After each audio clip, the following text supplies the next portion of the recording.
The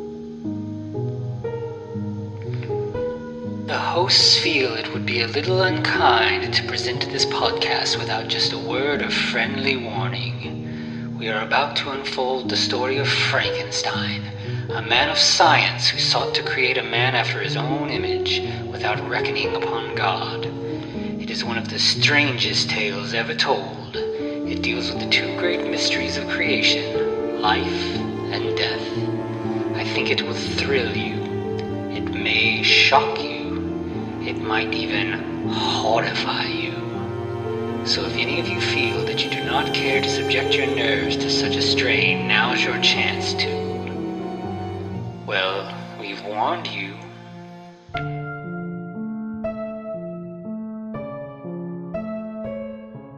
Hello and welcome once again to the Frankencast. I'm the mad scientist Anthony Bowman. My pronouns are he, him, and I'm joined as always. But wait, this isn't the unnamed horror that is Eric Velasquez. Who do we have here?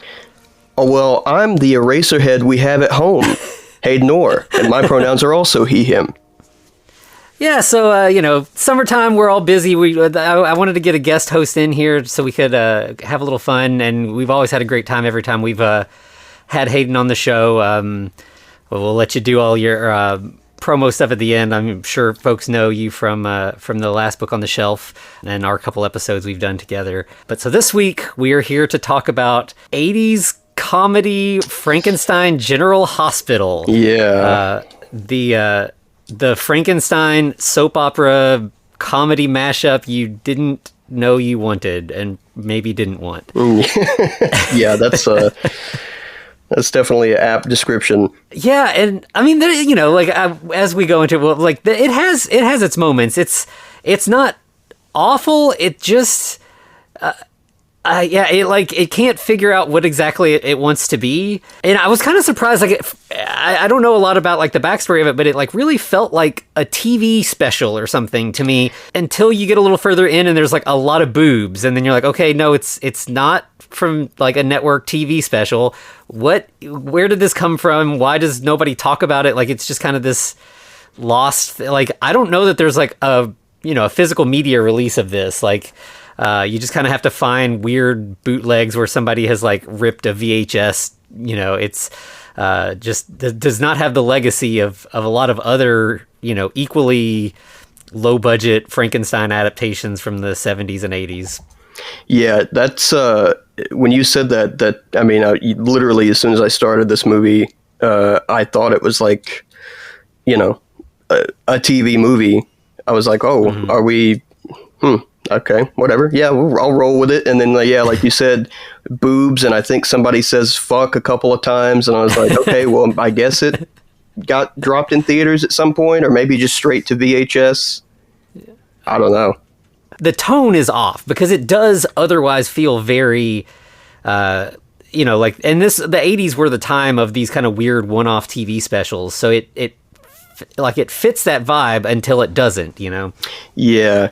It's got that kind of 80s screwball sex comedy vibe in certain scenes. Particularly, there's some BDSM joke scenes where that vibe is definitely a lot stronger. And then yeah, it's very much obsessed with BDSM. Yeah. and I guess this is the culture is sort of starting to be aware of this, but it's not as universally widely accepted. I mean, I guess it's still not universally accepted, but it's a lot more widely accepted now.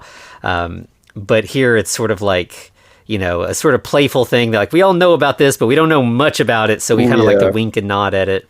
Reminded me very much of having a blonde psychologist BDSM dominatrix was very much reminding me of From Beyond, the Gordon flick.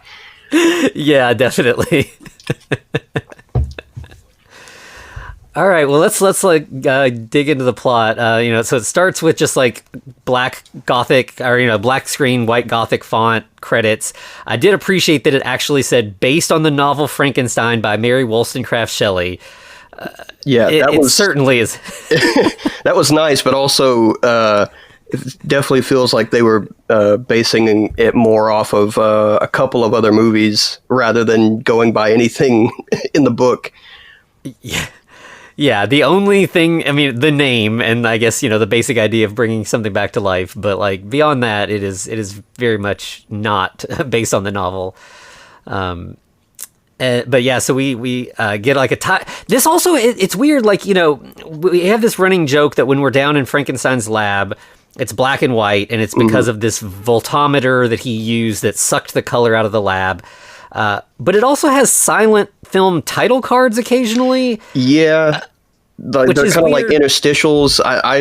Those kind of really hurt or didn't help the tone shifting for me a lot, because I was like, what is this supposed to be? Are you trying to like capture a vibe of something that I'm not aware of, or it was just very strange. Yeah, like, I mean, if they're at all nodding to like, the Thomas Edison silent Frankenstein film, that would be a wild pull for this. Yeah.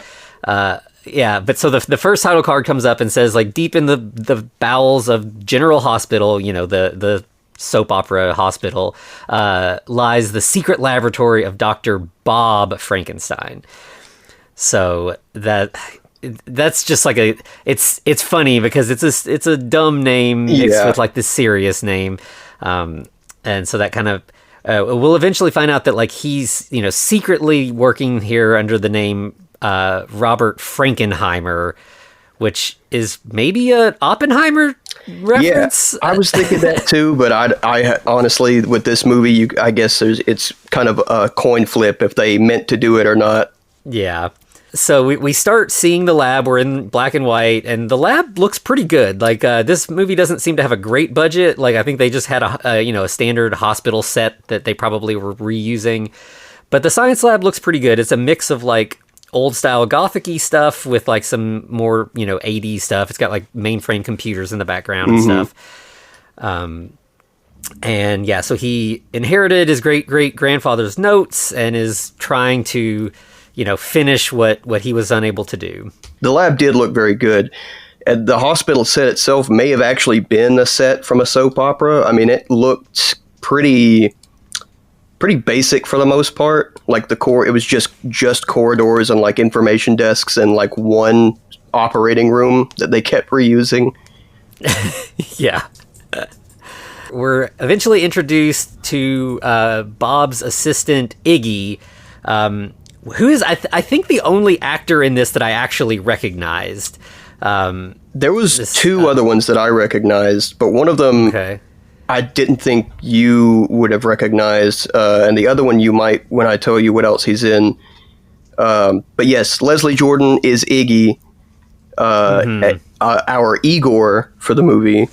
And he is very much referencing my joke from the beginning. He's got some Eraserhead, like David Lynch Eraserhead style hair going on. When he showed up on screen, because I didn't realize before I watched the movie, I didn't look into any information. I did that after I watched the movie, but I was like, is that Leslie Jordan? I was like, what the fuck? It was okay, yeah, sure, cool. It took me a minute too, because like he pretty much always has his like very distinct kind of Southern gay accent. Yeah. And like occasionally he kind of drifts into it in this, but for the most part he's like trying to do a different thing. So I was like, that can't be him, is it? But yeah, yep, it's him. He comes in carrying a pair of legs that he got from the Boston Marathon where two runners got hit by a bus or something. But unfortunately, or like Bob's really excited about it until he realizes that they're both left. So we've got two left feet. Still uses them though. He says we could fix it later. Yeah, because unfortunately the rest of the bodies have already been cremated, so you can't go like pick them back up or anything.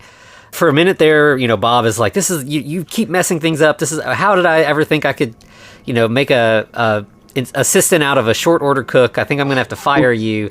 But like, Iggy begs and he's like, "You can use my leg and everything." And finally Bob's like, "Yeah, like you said, it's fine. We'll just use them both for now because we don't want everything to start rotting, but we'll replace it later down the road," which of course they never do. I was kind of expecting it would build to like a two left feet dancing type joke, and it never does. Well, with how much they take from Young Frankenstein in general, I was expecting also like a dance scene performance, like a la Young Frankenstein in the theater, and they never reference it again. Yeah. It's like, oh, okay. Yep. Also, the short order cook, I feel like they only made that joke because that's the only job they could think of that had short in the name. And they're like constantly referencing how small Leslie Jordan is. Yeah, like everybody's like, who is that little guy? Who's that tiny man? Then we go back upstairs, and now we're in color because we're not in the lab anymore. And we get an establishing shot where like an ambulance pulls up and they carry, two guys, EMTs carry a guy out on a gurney, but then they're checking out a hot nurse and they just drop him in the yard. And we'll kind of like, over the course of the movie, 3 or 4 times, we'll get like interstitial scenes where we'll just see this guy still just laying there in the yard and no one's noticed him. I think a dog pisses on him at some point. Yeah. They're all like, 5-second or less little scenes just to remind you, hey, this guy's still laying in the yard. Yeah. He's one of several running jokes or running joke characters within the hospital just to show what a shitty hospital it is. There's an old guy that's constantly reaching for doctors and nurses, and they just ignore him or like say, I don't know who this is, and then walk away. Yeah. There's a lot of, for as not great as this movie is, I always thought that I found those pretty funny whenever they popped up. And I did appreciate that they were constantly trying to remind you this is a shitty, awful hospital. Yes. Yeah, we pretty much go straight from the guy in the yard to another sort of ongoing joke, which is these 2 doctors. I don't remember their names, but they're always together, and their whole thing is they like are really into gambling, specifically on the stock market, but really anything they can gamble on. I think their names were Biff and Spiff. I know one of them was Biff for sure. Because I was like, Biff, like, okay, Back to the Future, Biff. I didn't think that was a very common name. No, yeah. Oh no, Biff and Skip. Okay. Yeah. Skip. Yeah. So they're specifically in this scene talking about like stock for like a specific kind of medicine that they're like, oh, it's been, it's not doing well, so now's the time to buy. But it sounds like they're going to kind of try to do some insider trading here and try to buy it and then like bump up the stock by using it at the hospital or something. Then we go to our first, as you said, we've got an OR that we spend a lot of time in. We have our first scene there where we have an anesthesiologist who is like getting high on his own supply. And then we have a surgeon stroll in. We'll get his name as Dr. Saperstein. And he is smoking a cigar through his surgical mask. Yes. Very much like a Naked Gun airplane sort of joke. That I feel like that's a lot of what this movie was wanting to feel like, is like one of those kind of joke a minute Leslie Nielsen helmed comedies from around that time. And sometimes it works, but most of the time it doesn't. Like the cigar joke was like, oh, okay. And then he did it again, and I was like, eh. Yeah, like that repeated gag does not hold up at all for sure. So we have like the surgery, which of course doesn't go well. It's like the nurse cuts the surgeon's glove with handing him the scalpel backwards, and the anesthesiologist faints. And as soon as he finally makes the first cut, all these alarms start going off. The patient like starts seizing and twitching, and everybody's panicking. The nurse looks at the monitor and it's just showing cartoons. Yeah, I didn't understand exactly what was happening in this, because we see Iggy underneath the surgery room, presumably, and he's turning a valve of something. And that is like ostensibly that's what's making the patient die, but I couldn't figure out what it was supposed to be, because the anesthesia canisters are in the surgery room and the patient's got an IV, but it's not going down into the floor. I really couldn't figure out how he was supposed to be killing him, but it's just a weird. So yeah, the cartoons on the heart monitor, I was like, what the fuck? Yeah, and they like, eventually it becomes like, as it goes, we get a big reveal that it's been Iggy this whole time, but it's never explained how or what. Like, it's kind of explained why, but not how. Yeah. So eventually the patient like falls to the floor dead. He knocks off the surgeon's toupee in the process. That becomes another ongoing gag, is that Saperstein has a toupee. Yeah. And, you know, so then we get our, like, administrator comes in. He's really upset. You know, a patient has died. And we find out that this is not the first one. That the fifth one that week. Yeah, and Saperstein is like, yeah, I've had a really rough week. Yeah. That is a pretty rough week. That's like what, one a day, basically? Yeah.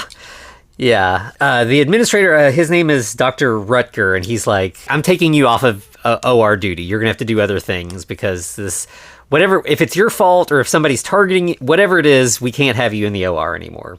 Yeah. We get like a classic like spinning newspaper that, you know, that 5 mysterious deaths in 1 week and everything. And then we have Dr. Bob talking to his colleague, Dr. Dixon, who is the other like hotshot doctor of the hospital. Yeah. This guy is one of the other actors that I recognized. He, you might have heard of the show. I doubt you've ever seen it, but it's a kid show from Nickelodeon that aired in the mid 2000s called Ned's Declassified School Survival Guide. Oh, okay. I haven't seen it, but I have heard of it. Yes, the vice principal in that show is sort of like, he's like, to the kids, he's kind of like an officer of the law. He's like a Miami Vice suit wearing, sunglasses wearing adult that's always trying to catch the kids, you know, causing trouble. And when Dr. Dixon came on screen, I was like, his voice sounds familiar. And then I was looking at him, and he had his sleeves rolled up. And in Ned's Declassified, he's got this white suit jacket with the sleeves rolled up, like Miami Vice, you know, kind of Hawaii Five-0 style. And I was like, that can't be. I was like, there's no way that's the guy from Ned's Declassified. So I pulled up IMDb, and I was like, holy shit, it is. And he's basically playing the exact same character as in this movie, except he's just not obsessed with a youth serum. That's really funny. Yeah. Apparently he also is a cop in Slumber Party Massacre 2, but I definitely did not recognize him from that. He was in a bunch of TV shows, too. I think he actually may have been in Miami Vice as like a bit part or something, because I was looking through his IMDb. He has a lot of TV work on there. Yeah, I mean, it's, you know, it's those kind of like that guy character actors end up being in like tons of, you know, like one or two episodes of a bunch of different TV shows. Right. But yeah, as you said, he's obsessed with an anti-aging serum. So Frankenstein and Dixon are kind of doing similar things in different ways. We get another sort of ongoing gag that, like, you know, the young Frankenstein reference, like it feels like the Frau Blucher thing, except it's never explained. I don't quite get the joke here. But people often ask Bob about his secret experiment, and they always kind of emphasize, you know, you see the scare quotes around it. And every time someone says secret experiment, including when Bob says it himself, we have these two other doctors that are nurses or something, I'm not sure, but all that they do is just laugh. Like, even when they're not on screen, they will just be somewhere in the background laughing somehow. Yeah, it sounds like the laughing furniture from Evil Dead 2. Like, it just pops up randomly. And I think what they're supposed to be referencing, maybe at this point it was already a trope of like the screwball comedy or like the teen comedy. Because Dixon is like he's like the bully character. And they were in that scene, they were like his cronies. And then, you know, those kinds of movies, the bully characters, like cronies or henchmen, are always laughing at all their bad jokes. So I thought that's kind of what it was, but they kept doing it. It happens like 6 or 7 more times later on throughout the film, and I was just like, oh, okay, yeah. Yeah. Bob says it's going fine. He's, you know, cagey about the details, of course, but Bob wants to see Dixon's work, and Dixon's kind of the same way. He's not wanting to show it to him, but then one of the laughing doctors drops like a test tube full of acid that melts into the table, and we get like an ongoing, like, I can't believe you dropped acid, and I think he tells him he wants him to lick it up. Yeah. Yeah, you're wasting all this good acid. Yeah. But while all that's going on, it gives Bob the chance to look into the microscope and sees that cells are recombining, so it seems like Dixon's stuff is working. It really could possibly cause people to de-age. And then we have Rutger walking down the hall. I think this is the first time we see that patient you were talking about that's laying on the gurney, reaching out for help. Yeah, it is. And the first reference with him is really good because Rutger walks right past him and then yells at a nurse to water a plant, not to help the patient. Yeah, that's like right beside the patient. He just completely passes over him. Yeah. And then he sees Iggy and is like, who's that weird little guy? That's the first time that happens. And Iggy just kind of like ducks into a room and disappears. And then Rutger goes to... I'm not sure this... Like, I thought this was like the it's like a lab or something. Like it's... it's not quite a doctor's lounge. It really looks like a high school science lab more than like something you would see in a hospital. But Rutger goes in there and finds Bob and Dixon and wants to ask them how their experiments are going. They both, again, are kind of cagey, but say if they're going well. And Rutger's like, okay, the board is going to give a grant to the most promising project, so I need demos on my desk in 2 weeks. And may the best man win, kind of thing. They already seemed like rivals, but this really sets Dixon and Bob up as being rivals. Yeah. Bob really, like, he goes the extra mile in trying to make sure that he gets over Dr. Dixon. I was wondering, though, like, is it that common for, like, a regular medical hospital to also be hosting research teams and, like, research projects in like, the medical field? I mean, maybe sometimes, but, like... It seems like this is like half of a hospital and half of like a research center.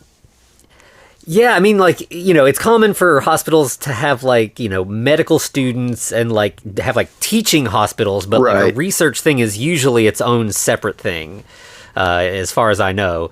But there could be special cases, but certainly it wouldn't be this awful hospital. This would not be the research center. I mean, maybe if you were building a Frankenstein, I mean, a really shitty hospital might be the best place for you.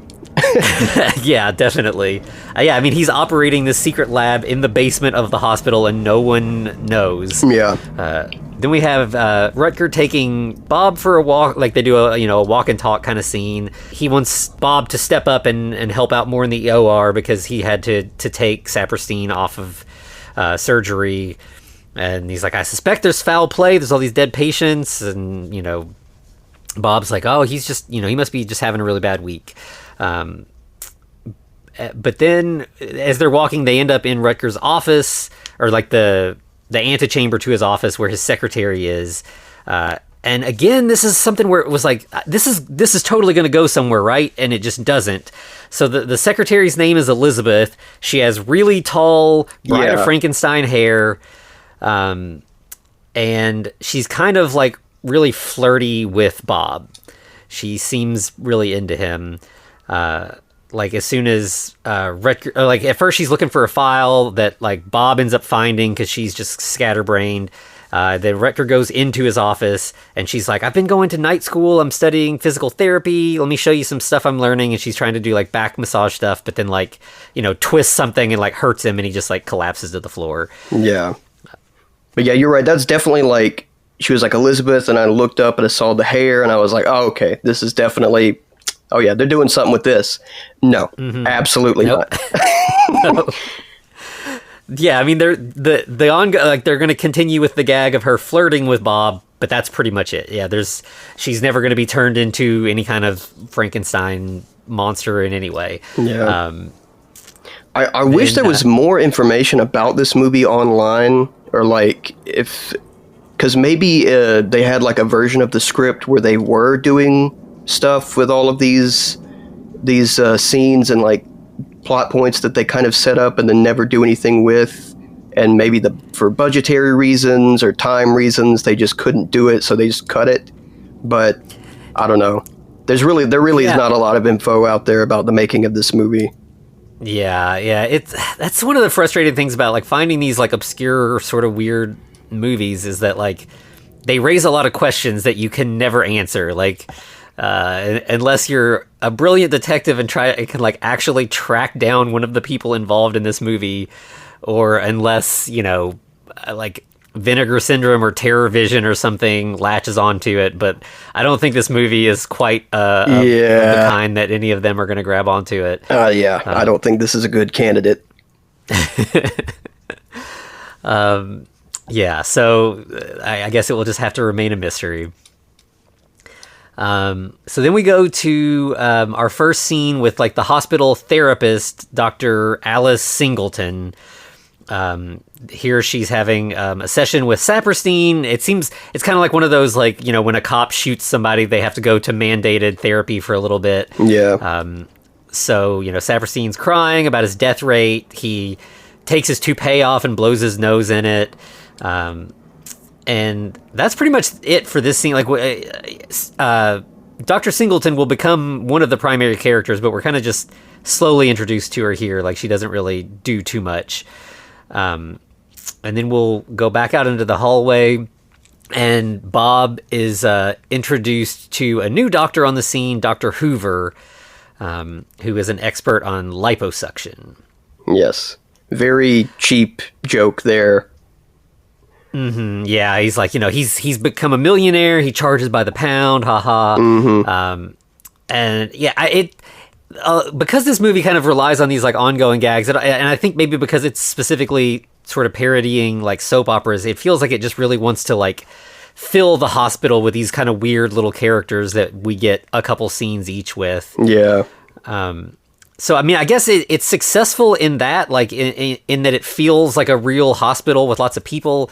But I think the plot suffers from giving us all these characters that don't have enough time to really do much. And in fact, we like go from that scene to another sort of ongoing character, which is like a candy striper who is really bad at her job. Yeah. To the detriment of many patients' health. Mm-hmm. I cannot. What was her name? Yeah, like she ends up even like spoiler. This movie ends with like a classic '80s like where are they now kind of thing. And she even gets one of those, even though she's only in like 2 or 3 short little scenes. Her name's Patty. Patty, okay. I almost said Verna, but Verna is the other nurse who is another running gag where she's really into doctors. Mm-hmm. Yeah, she's just like a hot nurse who's kind of slutty and definitely likes to sleep with doctors, and like everybody knows it. It's just like an open, she literally says, "Doctors are so hot." Yeah. So usually the candy striper is like doing like bad medical stuff, like she like knocks a patient out a window and stuff like that. But this first time she just is giving a patient a tarot reading. Yeah. And like ends up saying that the guy owes a bunch of back taxes, which causes him to have a heart attack. It seems like he kind of clutches his chest and falls over. And then she realizes she forgot to shuffle the deck, so it wasn't even an accurate reading. I mean, maybe it was. He seemed like he knew he had some back taxes owed. Yeah. So then we go back down to the morgue. Of course, we just had that patient die. So Bob and Iggy are, digging through the body, seeing what organs look good. They choose a couple, and Iggy's like, what about the brain? He just died. It's probably a good brain. And he's like, no, this guy was an athlete, and I want a genius. So we're going to have to look for a different brain. Yeah. Cue Abby Normal brain mix-up scene imminent. Yes. Yeah, so then we have Iggy, he's like out in the hall, he hears people coming, and, again, he seems to sort of just like live here in the hospital, but people aren't supposed to know he's here, so he hides, he ducks under a patient bed, and then we get that hot nurse, Verna, with another doctor who, it's Ben Stein, basically just playing Ben Stein.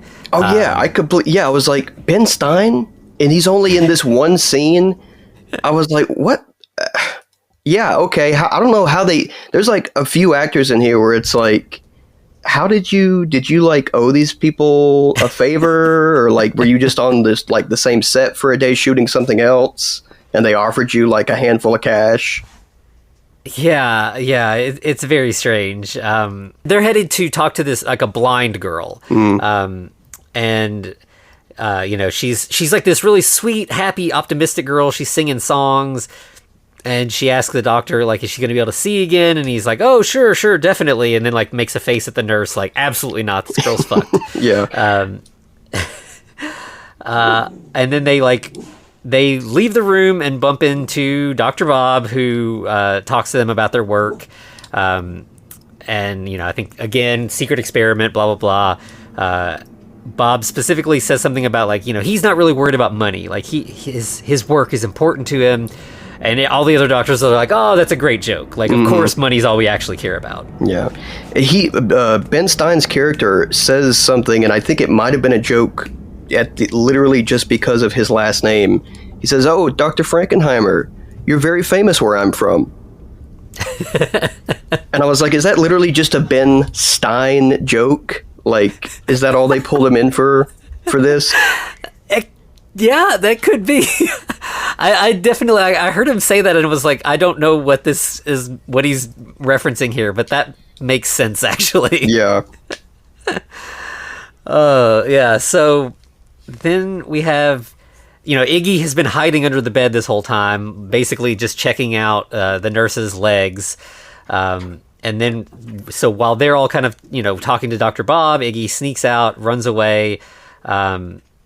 He runs into another room and he finds a newspaper with a headline about a teen genius who had won a Nobel Prize.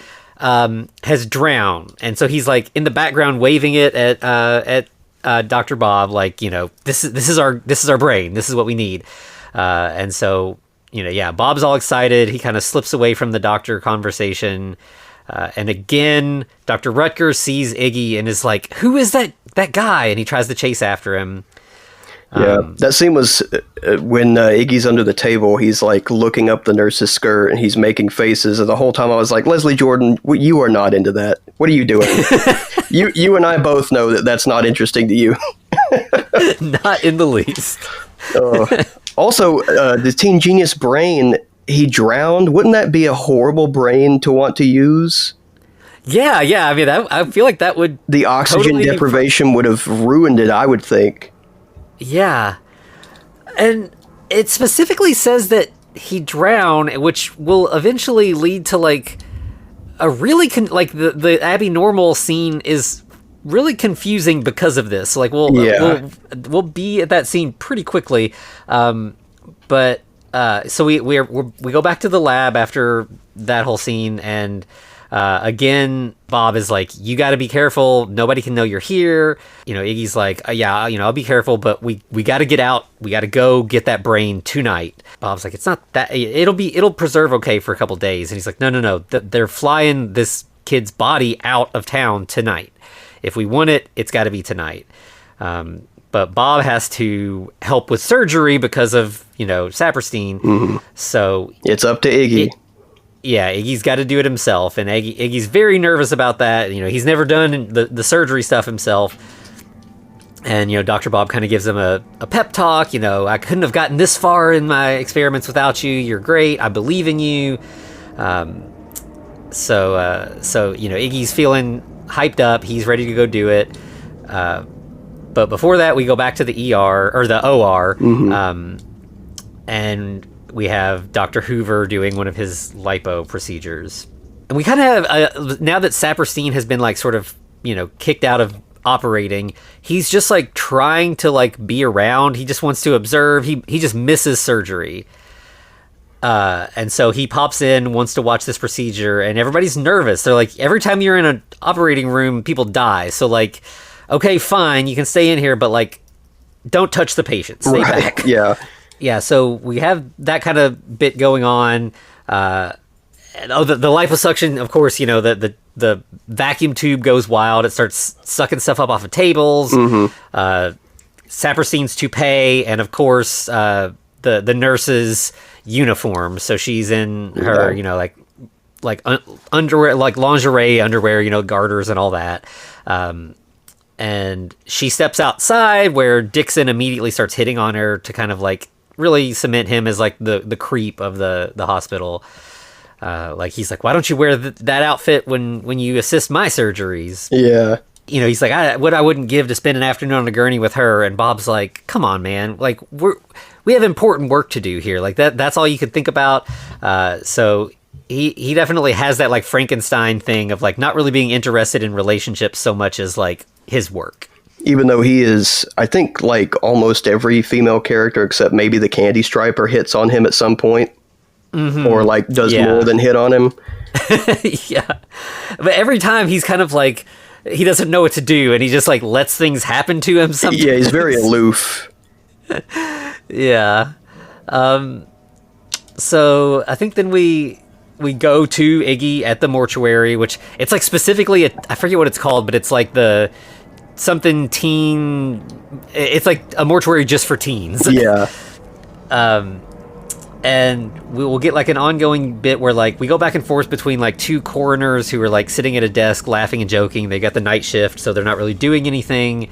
Meanwhile, Iggy like tries a scalpel, then he tries a hacksaw, just like nothing is working to cut open the brain. But before he tries to cut up the brain, the abnormal bit here is that there's two coffins. He lifts up one. We see like a kind of a stereotypical 80s punk, he's got like dyed hair. He's wearing a leather jacket, I think. Yeah. And then the other one has just like a typical Poindexter dweeb huge nerd glasses. Yeah. I think Iggy even says, "You're too ugly to be a teen genius" to the first corpse or something like that. Yeah. But yeah, as soon as he sees the nerd, he's like, yep, that's our guy. That's a nerd. It's obvious. But the coroners are talking about one of the patients they've got, one of the corpses they have is a guy who died. He was trying to lose his virginity, and he was going down on a girl at the beach underwater. But she was so into it that she just kind of like locked her thighs around his head and didn't realize that he couldn't breathe, and she like drowned him. So of course they think this is hilarious. So, I mean, it's pretty obvious, like, right away, you see they're like, okay, it's going to be the abnormal bit, and it's going to be that the punk was actually the genius. But it's weird that, like, so both of these kids drown, I guess. But it's unclear how the Nobel Prize guy drowned. We just know how the other guy drowned. But yeah, eventually, Iggy has to use a chainsaw, so it gets loud. The coroner's here. One of them goes to investigate. And they do the like I'll be right back joke, like way before Scream did it. Yeah. Like he's like, he even like does like an evil laugh and like, walks backwards out of frame.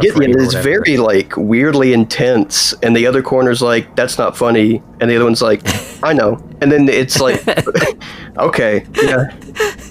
At least you acknowledge it, yeah.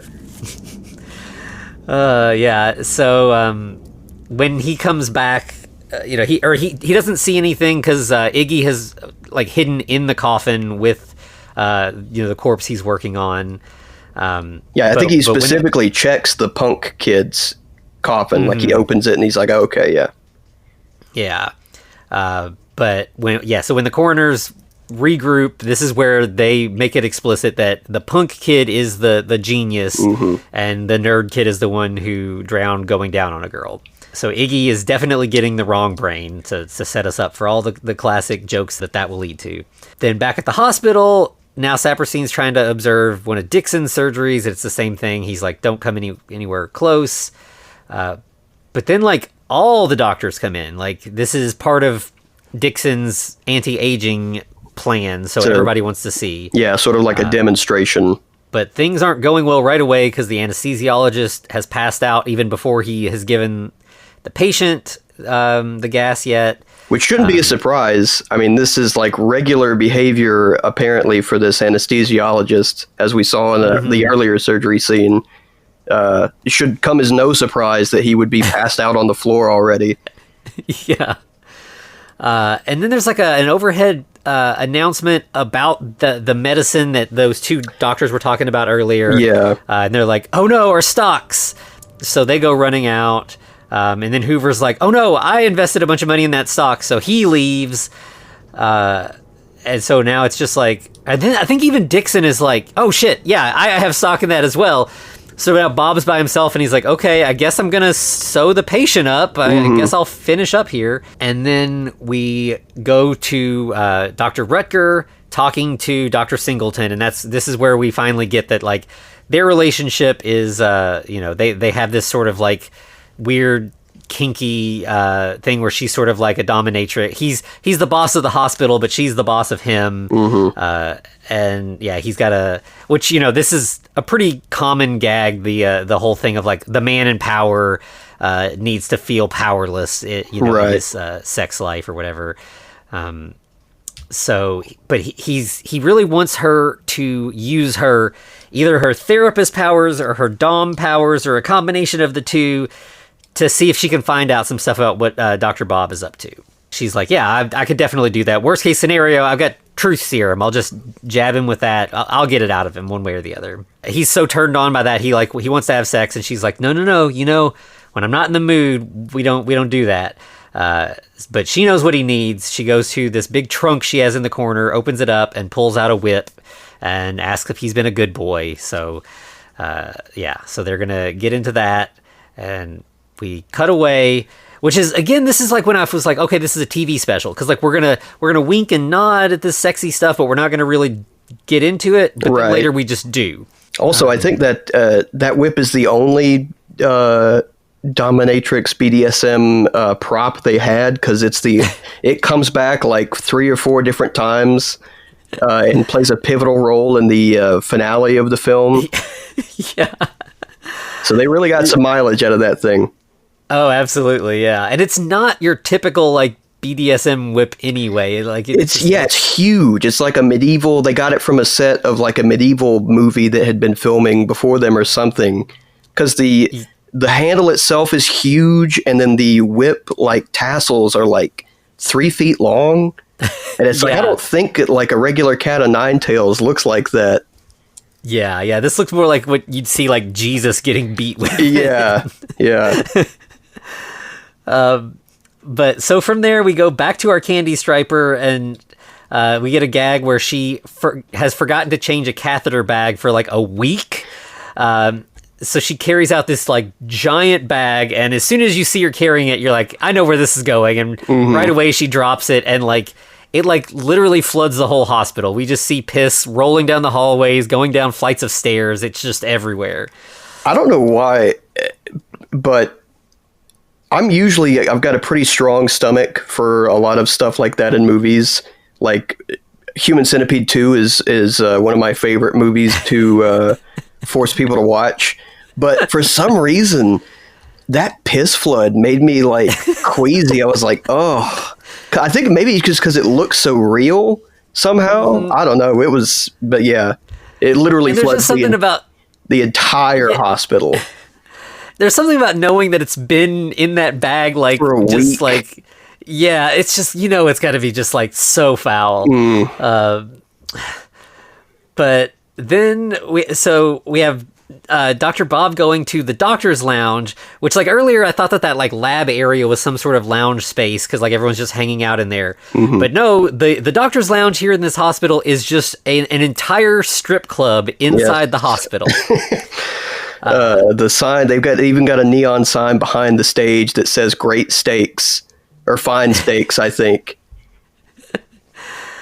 And this is the first point where I was like, okay, there's like, he goes in and sits down at the bar, and we've got a girl, dancing, and this movie's pretty grainy, and I was like, okay, like it's pretty common for like TV shows to have people go to strip clubs where people are just in like, pasties and G-strings or whatever. And I assumed that was the same, but like, no, this girl is full on topless. So definitely not a TV special. Yeah. And she's just dancing in the background for this whole scene. Dr. Singleton comes in and kind of like starts gently and then not so gently asking Bob about his experiments. We get the lackeys laughing again when they say secret experiment. He gives her like an answer that is like pretty clear what's going on, but like vague enough that somehow she doesn't like. He's like, basically what I'm working on. I can't really tell you specifically, but it has to do with life and death and the way that we perceive it over time, and it's going to change lifespans for, like, he gives her a lot of information, but she's still like, okay, so give me a little bit more. But then he's like, oh, wait, I just realized I got to go. I need to see, is Iggy, never mind. And he just, like, runs away, and she's like, what the hell is an Iggy? Yeah. He's just vague enough to where if you didn't know you were in a Frankenstein movie, you would still be in the dark. Mm-hmm. Yeah, I guess that's, like, for the audience, we're like, come on. But yeah, like, it's vague enough that she's still got a lot of detective work to do before she gets there. So he goes down to the lab to wait for Iggy, and is, like, pacing around, just nervously anticipating Iggy arriving. He, like, caresses the monster's forehead and is like, what you thinking, buddy? Oh, I know, nothing. You don't have a brain. Mm-hmm. Finally, Iggy bursts in. He's crying. He forgot his bus fare, so he had to run the whole way home, but he did get the brain. So we have, like, the surgical scene, which is, pretty tame. This is not our like a horror movie. There's no real gore or anything. And while they're talking, like, we also find out that that Bob stole Dixon's serum. He doesn't really have a use for it. He just wants to fuck with Dixon. Mm-hmm. So it's just sitting there on a shelf. It becomes sort of like the Chekhov's serum of this movie. Yeah. This is also the first time we get a clearer look at what the monster looks like. Mm-hmm. And I was like, very young Frankenstein. He's giving Peter Boyle on the slab vibes. But I was like, he looks familiar, though. This actor, Irwin Keyes, who born in Amityville, by the way. Okay. But what you probably know him from, he's in a lot of stuff. He's one of those character actors that has a very unique face. He is in House of a Thousand Corpses. He's Ravelli, the guy that works with Captain Spaulding at the beginning. Gotcha. Okay. Yes. Yeah. Yeah. Like, he does have a distinct face, but, like, they've done a job of, like, using the framework that he has with, like, adding a little bit to, like, that I didn't instantly clock him. But yes, you're absolutely right. I just pulled up a picture of him not in this, and it's like, yep, I recognize this guy. So they do, like, he's like you said, he does look like Peter Boyle. He's bald, like, he doesn't have the flat top head or anything. They've done enough to, like, make him look like a Frankenstein monster, but not, like, lean too hard into the Universal Pictures tropes and stuff. Which is funny, because during the bringing to life scene, it cuts to a picture of his great grandfather, and it's just a straight up picture of Colin Clive. I was like, yeah, it's like his headshot or something. Yeah, I was like, could they do that? I was like, what? Huh? That really caught me off guard, more so than, like, any of the other tonal shifts in this movie. Yeah, I was shocked by that too, because yeah, he's like, we did it, Grandpa, and then, yeah, just the camera pans over, and yeah, it seemed strange that, like, of all things, they're gonna lean into this one. Like, it doesn't seem like this movie is playing to the kind of people who would really appreciate that reference. Exactly. As they do the experiment, I think Iggy, starts yelling, like, give him life and all this, and Bob's like, calm down, like, that's you're taking, those are the mad science lines. That's my bit here. You're blowing up my spot here, yeah. Yeah. And of course, them messing with all the electricity causes the lights to flicker in the hospital. The candy striper dumps a patient out of a wheelchair through a window. Mm-hmm. We do get another little scene with Ben Stein where he's about to inject a patient, and then the patient just disappears. Oh yeah, I forgot about that. Yeah, that was a very, like, weird joke. Yeah, I don't know what, like, her bumping into a window and dumping a patient out made sense, but, like, a patient vanishing in the dark is never explained. Yeah. So then we go, it's like the next day, Singleton is talking with Rutger again about, like, okay, I've got plans. My first attempt didn't work, but I have a better idea. She's walking around in lingerie, and she's like, basically, I'm going to use my feminine wiles. I'll do whatever it takes. And then we see Rutger is, like, tied up upside down from the ceiling through this whole scene. So yeah, they're definitely into a lot of different kinky stuff. So good for them, I guess. Dixon bumps into Bob in the hallway and is like, "My serum's missing. You wouldn't know anything about that." And Bob obviously denies it. He has no idea what he's talking about. And then we see downstairs. This was a really subtle joke that I liked, but I don't think I was surprised that they didn't really ham it up here because of just the tone of this movie. We have Iggy getting dressed, and we realize that he is not actually like a hunchback. His suspenders are crooked, so it makes one shoulder dip down. Like he's getting dressed and he's fine, and then he puts on the suspenders and it makes him lean over, and then he puts on his shoes and like they're like messed up in some way that causes him. I think they're really tight. Because he's putting one of them on, and you can kind of hear like a stretching sound effect, and he's like really straining. So his suspenders hunch him over, and his shoes hurt his feet, and so he walks with a limp and a hunch. Yeah, so I thought that was pretty funny. I feel like the broad comedy the rest of this movie does. This might have like people might just miss it because it's a little more subtle than most of the humor in this. Yeah, that's putting it. Very mildly. So we had like the monster, I guess, like when they do like revive him, like we have that he's alive but he's not awake. So here like Iggy's like eating his breakfast and he walks over to check on the monster, and the monster has woken up at this point and like wants that breakfast, so he like takes it.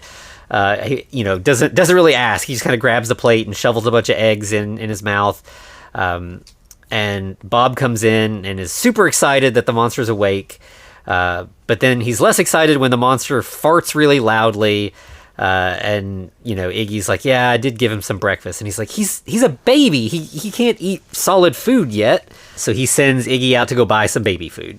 Thought that was going to come back way more in the rest of the movie, but it really doesn't.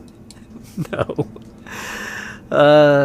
So we have upstairs Dixon now complaining to Rutger about his missing serum, and that like he thinks that Bob stole it, and Rutger's kind of like, if you don't have any proof, there's nothing I can really do. And I was surprised, like Dixon's like his sort of like clever scheming stuff here. I thought this was pretty good, where he's like, I used to worry that Dr. Frankenheimer was going to steal my job, but maybe his work's really good. Maybe it's super important. Maybe you should be the one worrying. And that kind of like, that works a little bit. Rutger's suddenly a little bit more nervous about what Bob's up to. Saperstein comes in right after that. He's also worried that something weird's going on around the hospital. He's like, it can't possibly be my fault. I've been a great surgeon for years. Suddenly I'm having all this bad luck. Somebody's out to get me, and please let me go back in the ER. It's killing me not to be able to operate on people, which, leads to the joke. It's it's killing you than killing the patients. Again, Rutger gets a call from Dr. Singleton, and he's like, yeah, I'll be over there in just a second. He tells his secretary, I'll be back in about an hour. So we know what they're going to be up to. Which I think this is isn't this the first time we get the joke where he leaves his office and lets her know he's leaving, and she's just doing something innocuous. I think she's painting her toenails in this one, because I know in another one she's doing like a full like green face mask. Yes. Yeah, which again, like when she was doing the face mask, I thought like, oh, okay, this is going to again be some sort of Frankenstein joke, but it never really never does. So we have like back downstairs, Bob's doing reflex tests on the monster, and it's the gag where he taps the knee and the arm raises, so like all the nerves are crisscross, everything's a mess, and he's like, that's some minor adjustments will fix that. But like, no, like if that's what's going on, it's a disaster. That's pretty bad. Yeah. I did think that joke was pretty funny though, because he tries both of his legs, and so he's like, and he tries the arm, thinking that the leg is going to move, but he slaps him in the head instead, which I thought was pretty good. Yeah. Meanwhile, Iggy returns with the baby food and then immediately leaves, climbing through a vent, and I was like, oh, okay, he's just, he's trying to be more careful, be sneakier. But no, he's going to spy on Rutger and Singleton, which, of course, we have... They're like kink scenes are all over the place. So here we have Singleton is just sitting at a desk typing at a typewriter, while Rutger is like in stocks. He's got like his head and arms locked in place, and he's wearing like a garter belt and stockings. Like, super kinky stuff here. And of course, Iggy peeks out of the vent, sees this, and snaps a bunch of photos. Once again, the stocks prop. I really think that they got some props from like a medieval movie or like something like that. And they just were like, yeah, we'll do BDSM jokes with this stuff. Yeah. Yeah, because, I mean, there definitely are people that use stocks in BDSM stuff, but it's usually, like, it's a very specific, very different-looking, set of stocks. This is just... Usually you just get, like, a riding crop and, some mean words while they're tied up or something, but no, they go full-on, like, stockades. Mm-hmm. Yeah. So, again, we have... Saperstein walking around, he's just like peeking in different windows. Like he's just like this sad kid locked out of all the fun. We even get over the intercom. They call all doctors to the ER except Dr. Saperstein. Yeah. Which leads to him sort of like confronting Dixon, and he's like, please, like, help me. We're both having a lot of trouble lately. Maybe we can team up. And, Dixon's like, nah, I got my own problems. My serum's missing. And Saperstein's like, yeah, but I can't, I'm not allowed to work anymore. Like, at least you can still do your job. And this eventually, as they're talking and sort of griping at each other, they're like, I have it worse than you. They realize maybe their problems are connected. Maybe Dr. Frankenheimer is sabotaging them both. Yeah, which was very, I mean, I guess for Dixon that would make sense that he would figure that out eventually, but seemed like a little bit more, with all the characterization that they've gotten so far, they both seem very dim-witted for the most part. So that they both made that realization was kind of shocking. I figured that they were going to like run into some more like substantial evidence that would show them that he's making a monster in the basement. Yeah. So then we have a bit with Dr. Frankenstein hanging out with his creation, and like, this is one of those scenes that like we don't get very often. We get it more in these comedies. I guess we get it in Young Frankenstein. He's a good parent to his monster.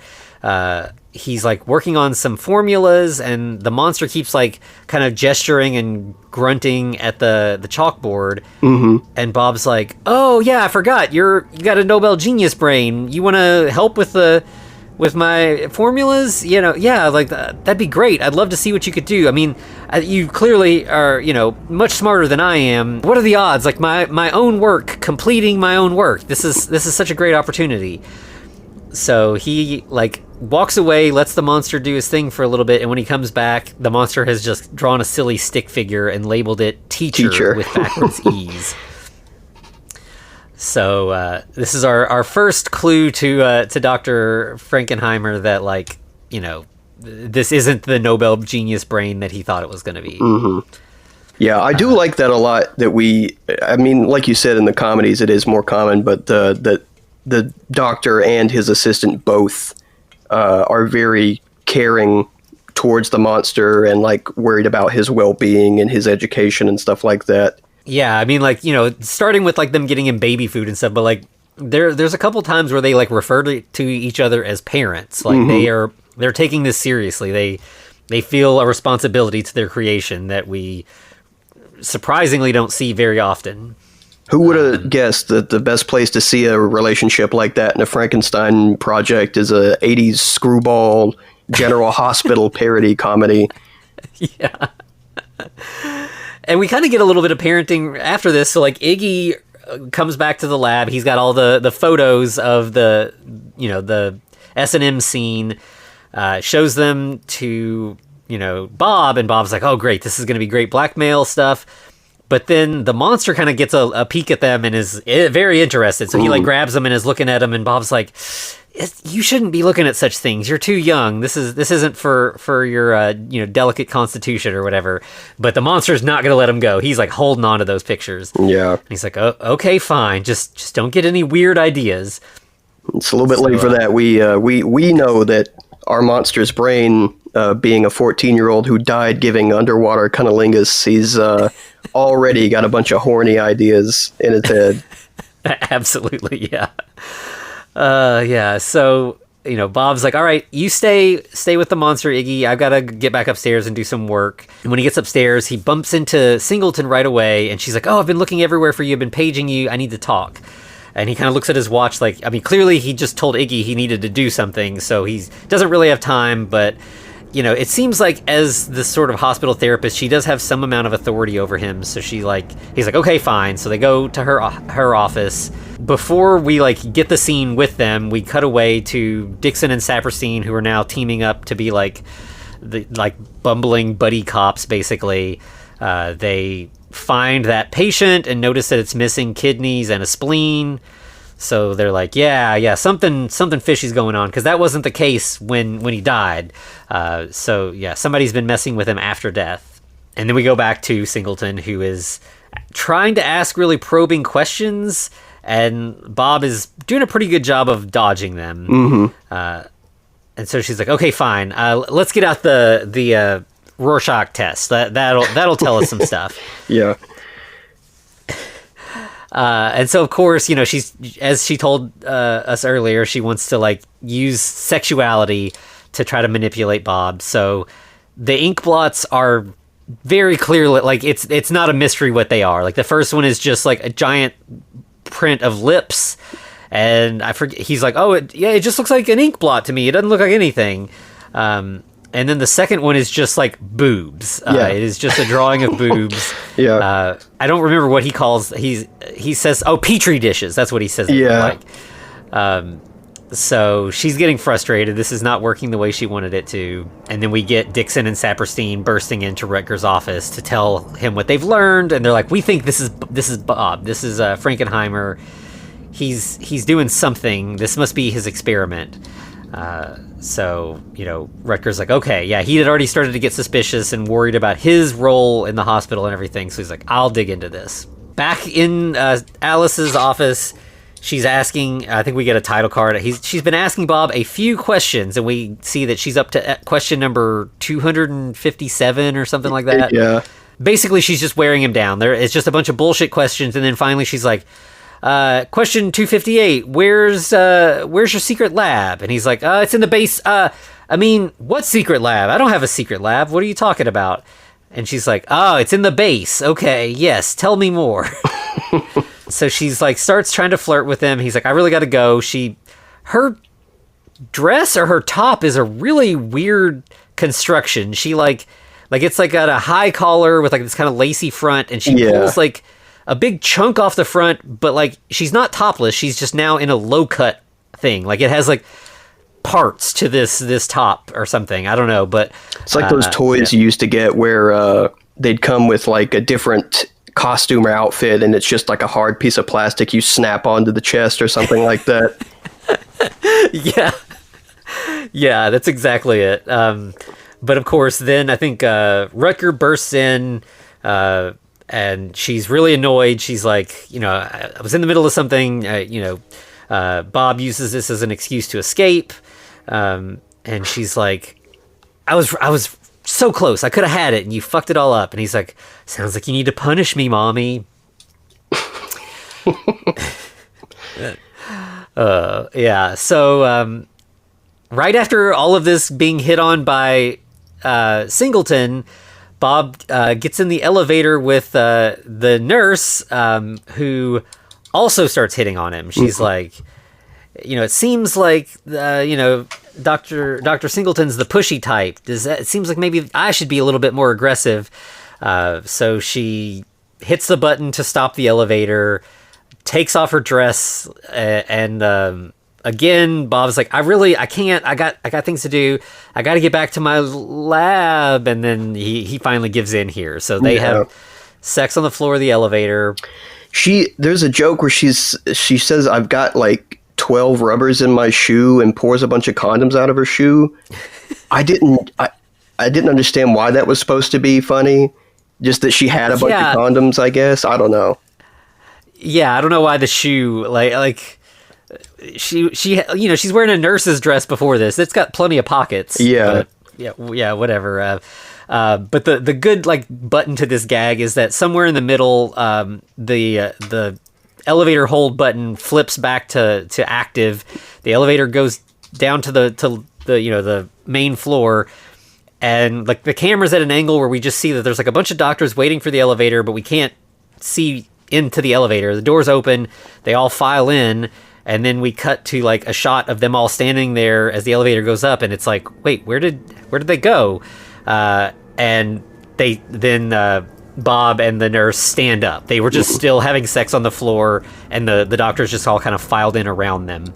A little later, Bob's down in his lab. He's feeling pretty good. Like as aloof as he's been about the women, like he had a good time with the nurse in the elevator. So he's got like lipstick prints on his face, and he's just kind of like, you can tell he's like on cloud nine here. He checks in on the monster, and Iggy's like, okay, if you can take over. This again, it sounds like parents. Like he's like, okay, now that you're back home from work, I need to run out to the grocery. I'll go get some more food. I need to pick up some clothes for the baby. He's growing, or it just feels very like a mom and dad sharing the workload. Yeah. And again, Bob's like, okay, if you're leaving though, remember you can't be seen or it's curtains for you-know-who. And he's like, no, who? Who do you mean? And, Bob keeps like gesturing with his head at the monster. And Iggy's like, is your neck hurting? Like, what are you doing? And he's like, just go. It's fine. Like, whatever. Yeah. Before he leaves, again, Iggy's like, this has been really great. Like, I am just really happy to be part of a family. So thank you for letting me be part of this. So it's sweet. This family dynamic, this is really working for me. As clunky as a lot of the jokes in this are, like this sort of, central thing here, like the themes of like the family unit here, it works. Yeah, especially, and I mean, very often in these Frankenstein movies, if you're a longtime listener, there's a lot of relationships that come across in these movies where you can kind of see them as queer-coded, whether that's the monster and the blind hermit in some versions, or the monster and Igor in some of the Universal movies. In this, you could kind of see Iggy and Bob in a queer-coded relationship, especially with Leslie Jordan playing Iggy. You could definitely interpret it that way, I think, if you wanted to. Even though Bob absolutely. Is like, he's bisexual. If you're gonna interpret it that way, he's gonna be bisexual. Yeah, but like their relationship is very sweet in a way that does feel like they're more than lab partners. Yes. He leaves, and we have like, I think it cuts to a little later because it's like we have him leave, and then we see Rutger sees Iggy in the hallway and starts following him. Mm-hmm. And Iggy leads him to the lab. So it must be Iggy having returned from going to the store. And, of course, Rutger comes in and sees everything. And obviously Bob is not happy about that. But he's like, all right, I guess since you're here, I might as well show you my secret experiment. And this is the first time we get like the laughter when like the cronies are not at all in the room. Like they're just... It's in fact like Bob even like looks around like, where the fuck did that come from? Like, so that sort of pays off that joke a little bit for me, that like it carry. I mean, in the same way that the Frau Blucher horse thing eventually, right. Like it's happening in places where there are no horses. Bob's like, okay, I'll show you the experiment, and Rutger's like, but wait, who is this little guy I keep seeing, and like, why do you have so much hospital equipment that you've clearly stolen and taken to the basement? And he's like, not, he's just overlooking this, reanimated corpse on the table, and then he's like, oh wait, these papers, this says Frankenstein. I thought you're Frankenstein, not Frankenheimer. And he's like, yeah, that's I'm carrying on my family legacy. He becomes very proud. This is what was giving me some Gene Wilder Victor or Friedrich Frankenstein, because he's very like, as soon as Rutger starts like, oh, like Victor Frankenstein, he's like, yes, continuing my great-grandfather's legacy. And, you know, he's like the greatest scientist ever born until now. Yeah. It's like, it's somehow like when those moments happen, like, you know, like you said with Gene Wilder's the same thing, where like when he finally accepts his, you know, his heritage or whatever, that's when he finally like fully becomes a mad scientist. Like he's, you know, he starts fully going into like Gene Wilder, like, you know, hyperactive mode. He's like, you know, screaming and yelling and laughing crazy. And Bob is not quite that. I mean, he's not Gene Wilder. He actually kind of does look like Gene Wilder, the actor. Like it feels like an intentional. I was thinking that was, kind of like an intentional nod. He's got the similar kind of long, like curly hair. When he's in the basement, he's always got that like full, like wrist length and like collared, long, like laboratory frock coat thing. Yeah. So he's all excited, and this is when like Rutger's like, wait a minute, I recognize the head, at least. That's that he died from a failed vasectomy, as Saperstein killed him, and like just from a simple little snip, he somehow died. And you know, so I mean, of course, the death we saw earlier, it was unclear, but that seemed like a more elaborate surgery. But like if you fuck up a vasectomy, that's pretty rough. That's like a in and out, 5-minute surgery. So, Rutger's like, you're insane. You're killing all these people. And Bob's like, no, like this is the greatest leap in scientific history, and you're going to get to be a part of it by, being my boss or whatever. And, obviously Rutger's not interested until Bob shows him the blackmail photos. And he's like, so wait, you murdered all these people, and now you're going to be a blackmailer too? And Bob was like, wait, I didn't murder anybody. There were dead bodies. I stole, parts from them, but like I didn't kill anybody. And he's like, but if you didn't who's doing that then? And Iggy's like, it's like aw shucks. I think Bob even says, Iggy, how very naughty of you. Yeah. And he's like, I'm sorry, I had no idea he was doing that. And at that point, Rutger's like, okay, yeah, that's fine. Like, I wish I had employees that loyal, so good for you. Yeah. Just, glazing over the fact that Iggy is a cold-blooded killer in this movie. Yeah, as soon as it isn't the fact that Bob did it, he's just like, lets it go. Yeah. So he's like, okay, well, I will keep quiet what you're doing. I'll what I've seen here today, what I know, I won't tell anybody if you don't tell anybody what you know. And they're like, okay. So then we get another really nice parental moment here where Rutger leaves, the monster gets up off the slab and he starts kind of toddling towards them like a child. And they're like, these are his first steps, run Iggy, get the camera. Iggy comes back and they're so proud, and they're just having a really great family moment here. I think I forget, Bob gives the monster something and Iggy's like, oh master, you're gonna spoil him, and he's like, it's okay, everybody spoils their first monster. Yeah. Which we know is not true. Again, this is how this Frankenstein is different. He is spoiling his monster, whereas, Victor did not. And so a little later, Bob goes back upstairs to talk to Rutger again, bumps into Elizabeth, who wants to show him her newest physical therapy techniques. And so she again just kind of massages his back and then is like, here, you try it on me. It's really cool how this works.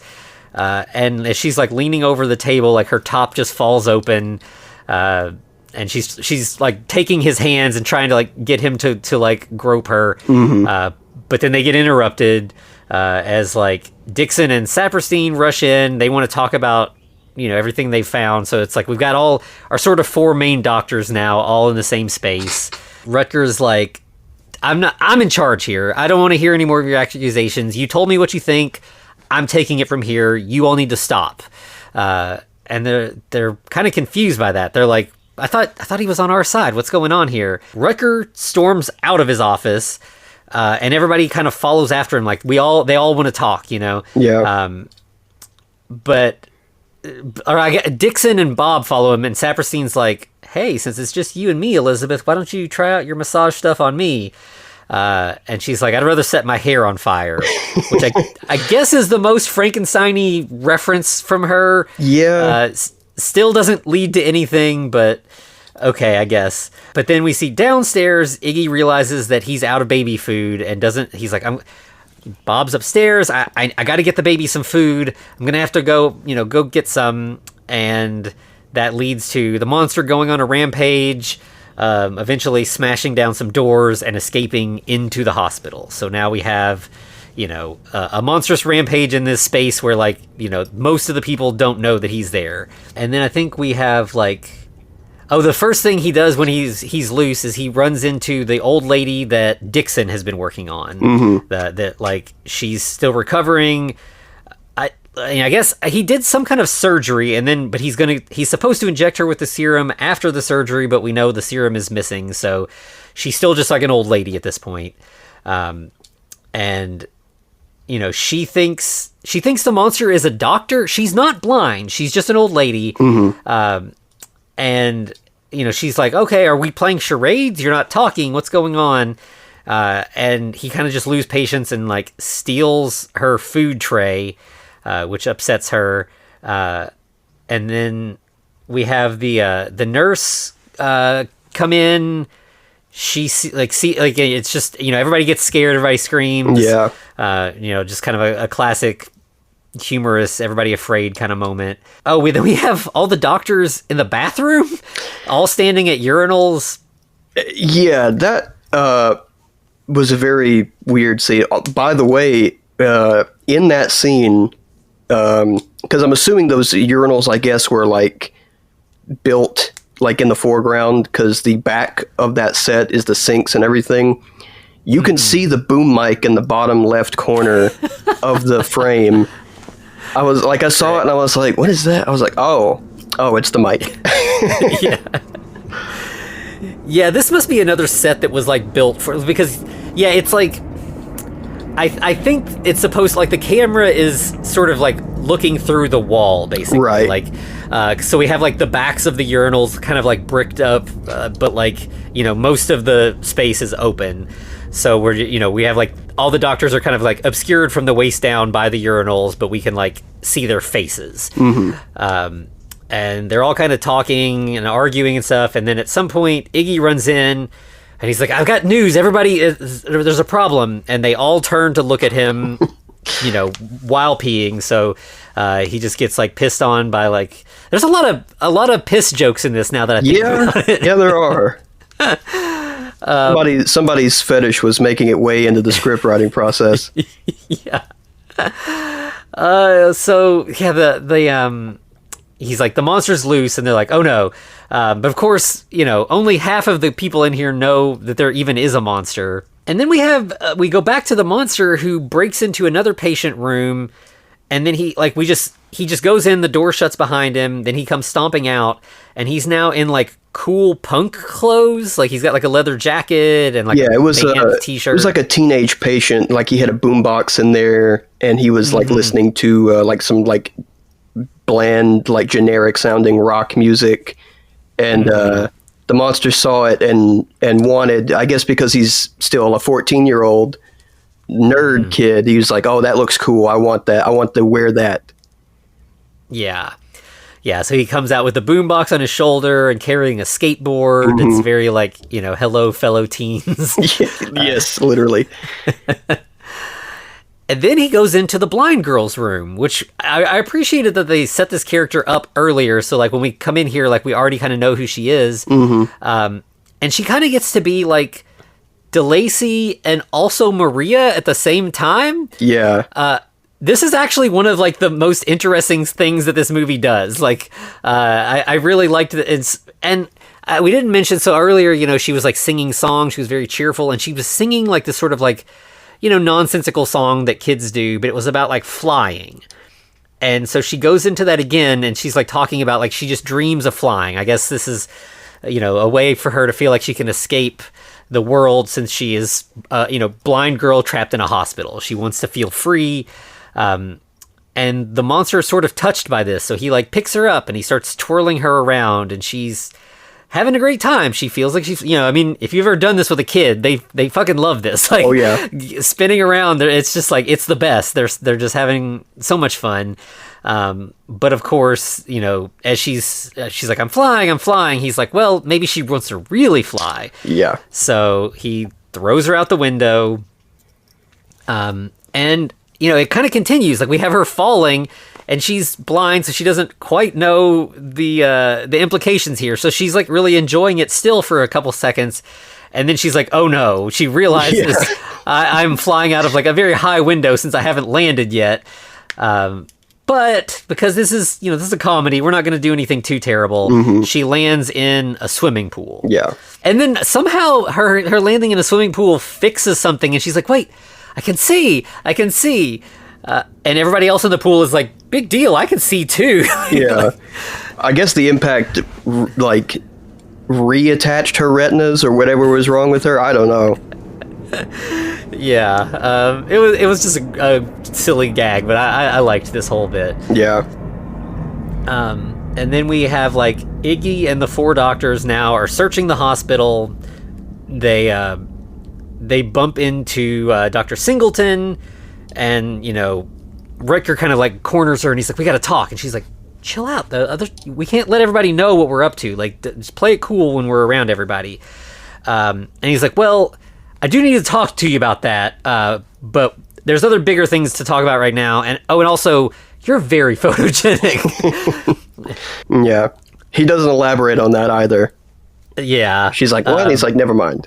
So he's like, so there's a monster loose in the hospital, and she's like, oh, you're just a monster today. Like, this is our new game. And he's like, no, this is not a sex thing. Like, no, seriously, Dr. Frankenheimer, he made a monster in the basement, and it's loose. We need to find it right away. And she's like, talk to me when you're sober. She's not putting up with this. So she leaves, goes into her office where the monster is. He's just laying there on the couch. So she's like, are you a new patient? I don't have an appointment for you, so I can't talk to you now. But, if you go talk to the secretary, we'll get you an appointment, but you need to leave.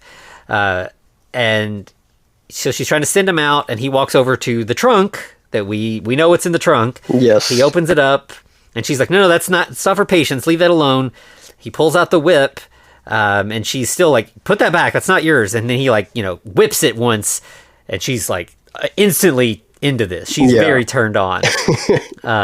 She's like, oh, you're a real man, aren't you? And he kind of like smiles and nods, which I thought was interesting because, it's the ongoing thing that the Frankenstein monster is not a real man. But, no one ever calls him a real man. Right. And certainly in this case, not only is he a monster, but he's also a 14-year-old boy. So he is in no way a real man at all. But then we just have, like, we cut to outside of her office and him stepping outside, grinning ear to ear, zipping up his pants, and still carrying that whip. Yeah, we get some, when we're outside of the office, we get some ADR moaning and grunting, and I think she says something about him being amazing. Mm-hmm. Yeah. And she follows him right out afterwards and is like, hey, wait, where are you going? Whatever happened to, cuddling and having a cigarette afterwards? And so she's following him out, and we basically have, like, the entire cast of the movie all converges in the lobby of the hospital at this point. Mm-hmm. Everybody sees the monster. Everyone screams in chorus all at once, which leads to Bob yelling at the top of his lungs, don't scare him. He's very sensitive. Yes. So yeah, he's like trying to calm the monster down. He's like, come here, buddy. Just come here to daddy. The nurse is like, we need to call the cops. Rutger's like, no, we don't want to get the cops involved, but we do need to destroy him. And Singleton's like, no, don't you touch him. And Rutger's like, why? Why are you invested in this? And she's like, because he knows how to make a woman feel like a woman. Yeah. Rutger is very upset about this. He's like, wait, do you mean? And she's like, oh yeah, we went all the way. Which felt like the he's my boyfriend joke from Young Frankenstein. Like, yeah. It's just such a like childish way to describe it. Well, even her walking out of her office after him was very much like Madeline Kahn like 1 or 2 or 3 or 4 quick ones, and then you're off to have beers with the boys. Yeah. But of course, when the crowd hears that they've had sex, they all kind of ooh, like it feels very high school all of a sudden. And the nurse is like, yeah, tell us more. Dixon's like, all right, yeah, everybody, this is, he's again, very childish. Like he sort of says this at like the cadence of like a kid tattling, where he's like, Dr. Frankenheimer had a secret lab and he made a monster in the basement. And this is where, like, we had Bob leaning into the Frankenstein name when he was talking to the to Rutger, but here it's even more so. He's like, it's not Frankenheimer, it's Frankenstein. And the house of Frankenstein has been restored and the world will know my achievement. This is my monster and I'm his mom. Yeah. So I guess Iggy's the dad in this scenario. And yeah, when he says that he's the mom, everybody in the crowd awes. Like they're just really, really here to enjoy the spectacle of everything that's going on here. And so then we have Rutger like rushing back in, like he kind of ran off screen. And we never really commented on this, but a lot of his scenes in his office, he has a bunch of like decorative swords on the wall, like like an anime nerd would or something. He's got a bunch of swords on the wall, and then on his desk is specifically a katana, like right across the front of the desk. Yeah, that like in some of the scenes, I think he's like, cleaning it or, just like messing with it or whatever. So he rushes back, into the crowd carrying the katana. He wants to fight the monster, for trying to steal his woman. But Bob's not going to have that. He's going to protect his baby. So he takes the whip from the monster and stands in front of him. And we have Rutger versus Frankenstein. And like the whole time, Dixon and Saperstein are like, you tell him to give my serum back. I want to go back to the OR. Like while the fight's going on, they're just so selfish and childish. Which Bob is fighting. He's sword fighting with the whip, by the way. Yeah, like using the handle of the whip, and so like it's working for a little bit, but eventually it's a wooden handle versus a sword. It starts getting like chunks of it get chopped off, and like eventually he's just holding like a little nub of wood. So he grabs an IV pole and kind of continues the sword fight with that. And then we get another title card that says, "Meanwhile, our love story continues." So we cut away from the fight to the monster taking Singleton down to his little bedroom in the black and white lab. She's like, it's a nice place. It's so colorful. Yeah. And so the monster is like going to serve her some food. He gets a bunch of stuff out of the fridge. And we see that one of the things on the table now is a jar of spicy pickles that say like, eat at your own risk or something. Yeah. So of course he eats one and starts freaking out. Classic sort of like broad comedy slapstick with the spicy food. He's running around trying anything he can to just drinking anything he can pick up. Any liquids in his field of view, which includes chemicals on the chemistry table, and eventually the serum. Dr. Dixon's serum that has just been sitting in the foreground like the whole shot. Yeah. So as I alluded to earlier, it becomes Chekhov's serum. The monster chugs it. And then we cut away from that to upstairs where the cops have arrived. And the scene it's perfect. We've got all the people there. We have Rutger standing in the middle of a crowd holding a sword, ranting about how this man created a monster and all this stuff, and you arrest him. And the cops are like, okay, so this is the crazy guy, right? We're supposed to take him? And everybody's like, yeah, take him. Yeah. And at that point, the monster and Singleton come strolling up. And the monster now looks totally different. Like he's cleaned up. Like before he had kind of like black makeup around his eyes to just kind of have like a sunken in eye look. He looks like nicer, and he's wearing a lab coat. And he's like, what's this about a monster? Like he suddenly is not, grunting. Like he can just speak. And, Rutger's like, Alice, tell them. And she's like, I don't know what you're talking about. This is our new doctor. So cops, drag Rutger away, and everyone's like, but why's the monster, what happened? He's smart now. And she's like, yeah, he drank Dixon's serum, and that just fixed everything. And of course that really upsets Dixon. Yeah. To the point that we get one last piss joke where he's like, "Please, whenever don't piss that serum away. When you piss, save it. Give me. I need your piss. Yeah, piss he's on me." reaching for his groin and saying, "Save your piss, save your piss." It's just like, what? Whatever, man. Yeah. But Bob's like, "Okay, this is my dream. Now we can work together." And the monster's like, I mean, I appreciate it and all, but like, it's time for me to go out on my own. I gotta do stuff for myself. And Iggy comes up to Bob and is like, they grow up so fast, don't they? Like, again, parents. It's very cute. But yeah, this ending very much, once again, young Frankenstein. You know, once they do the brain transfer or whatever, and Peter Boyle gets to actually speak instead of grunting for the whole movie.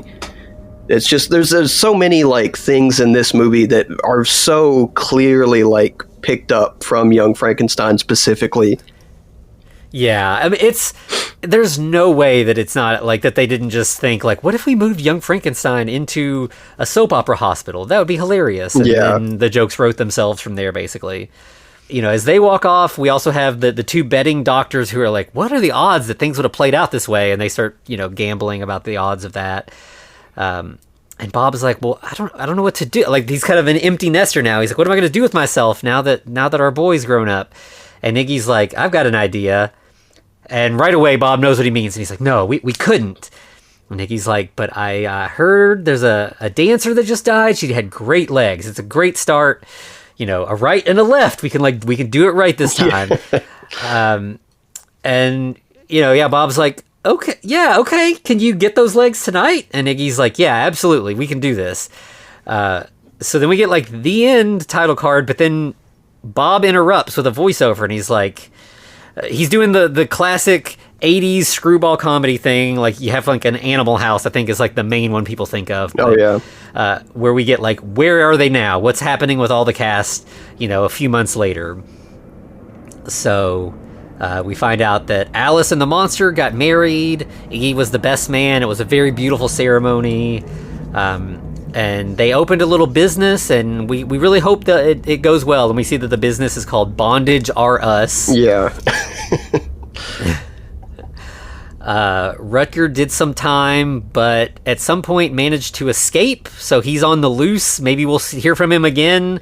I guess this is the sequel bait. I was like, very bold of you to assume that you could get a sequel out of this movie, but I mean, I respect it. Yeah. Then we have, you know, Saperstein eventually gave up on being a human doctor, and now he works at like a veterinary clinic.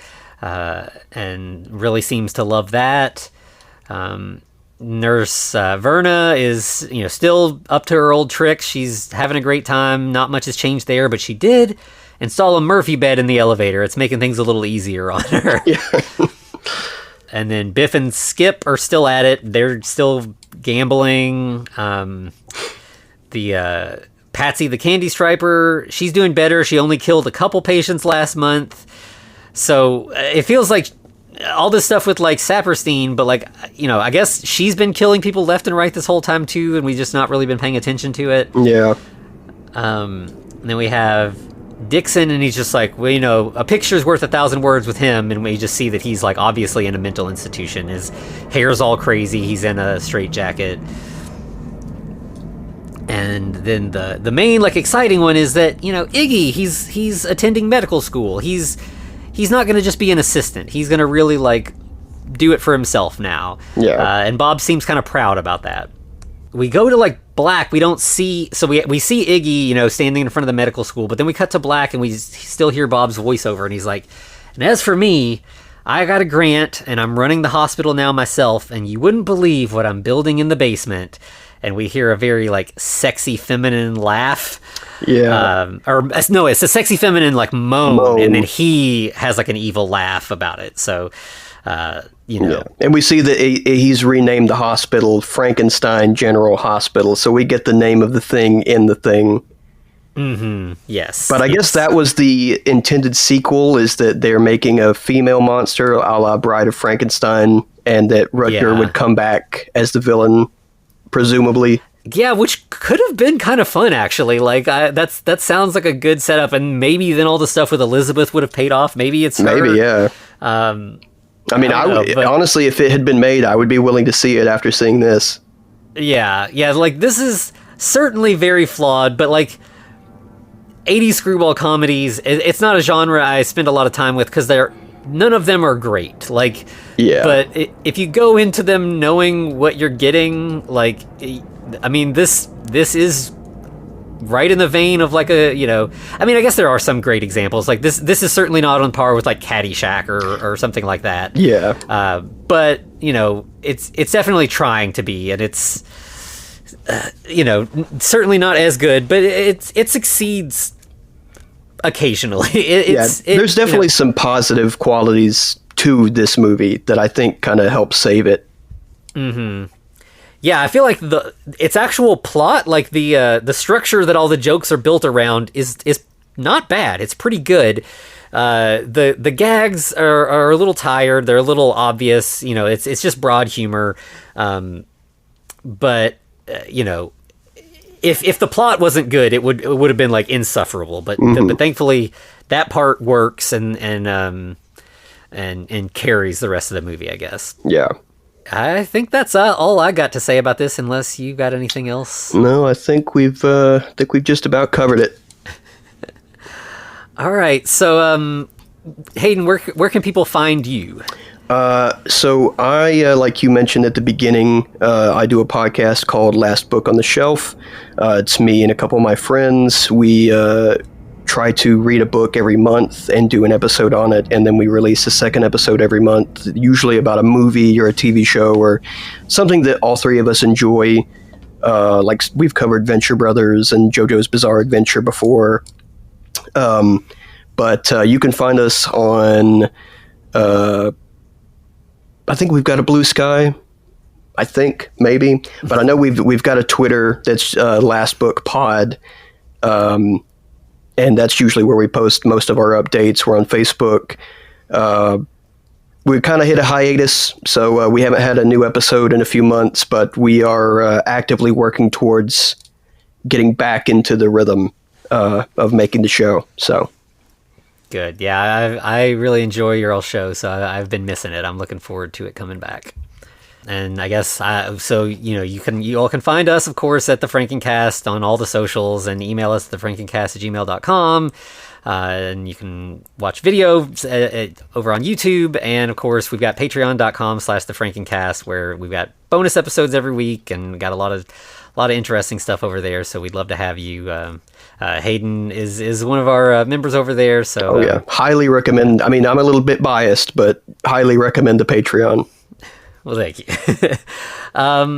So, and I guess, I don't have Eric here to keep me on task, but we also have to mention, so next week, this is one that we actually got a couple requests on. So I know, Disney's been doing their live action remakes, and they're awful and everything. So they've got a new one coming. We're not going to do the remake, but in honor of the probably terrible, I guess, remake, we're going to do the original animated Lilo and Stitch. Because I hadn't really thought about it, but we've had a few different listeners be like, it's kind of a Frankenstein, right? Yeah. And I was like, yeah, now that you say it, I guess so. And I have not seen it in a very long time, but I loved that movie when it came out, so I'm excited to revisit it through like a Frankenstein-y lens. So join us next week for that. And until then, to be continued.